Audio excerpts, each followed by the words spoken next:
This exam application tutorial looks at the topic of transport. The question for 6 marks is explain how mineral salts and water enter the root of a plant.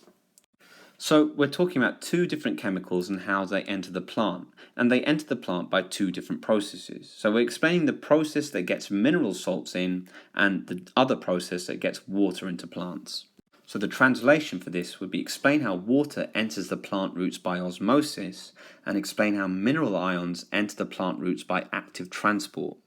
So just linking the right type of transport to the type of molecule will get you a mark. So water enters plant roots by osmosis.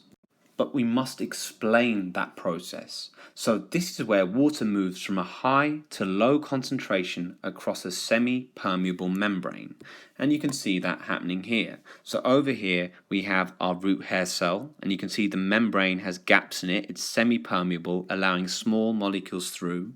We can see more water on the outside in the soil, so high concentration here. Less water inside the cell, low concentration here, so we can see that water molecules start to move into the cell by osmosis. And we can see that more clearly here, water molecules moving across a semi-permeable membrane to where there are fewer water molecules, or to where there are more solutes.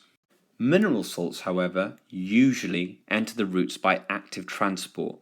So usually there are more mineral salts inside the plant root cell than there are in the soil. So you're having to push these mineral ions in, mineral salts, against their concentration gradient. However, in some exam questions, they do have a weird situation where you have more mineral salts outside the cell, in which case they wouldn't move in by active transport, they'd move in by diffusion. Just a small point to be aware of.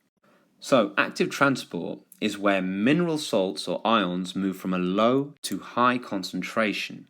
Or you could say this is where mineral salts or ions move against their concentration gradient. Either would be fine.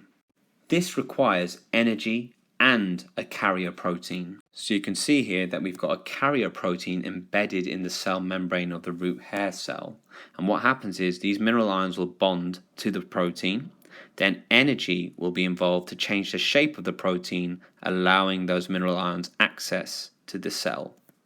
So effectively, you are just explaining two types of transport, osmosis and active transport, and just linking them to two different molecules. Osmosis for water, always for water, and active transport for mineral ions. Remember, if you ever have to describe how water moves from one place to another, you will be describing the process of osmosis.